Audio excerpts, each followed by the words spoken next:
Good morning, press the Lord. आजच्या दिवसाची सुरुवात केली. बायकोला डायरेक्टली सोडवायला गेलो कारण आज बरेचसे काम होते, वेळ नाही भेटला. दरवाजाचा कलर सिलेक्ट केला आणि लगेचच गावाकडच्या सारखा डोक्याला पांचा बांधला आणि गेलो तिला ऑफिसला सोडवायला. तिच्या ऑफिसच्या समोर एक ॲक्सिडेंट झाला होता. डायरेक्टली बंपरच निघून पडलेला होता.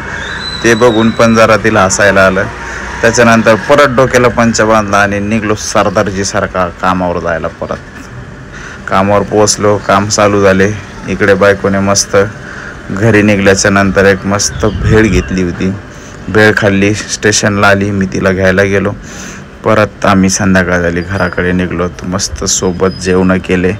जेवण केल्याच्या नंतर मस्त बायकोच्या डोक्याला तेल लावलं, कारण यांचं डोकं शांत असणं फार गरजेचं आहे. कारण यांचं डोकं शांत नसेल तर आपल्या डोक्याला त्रास होतो.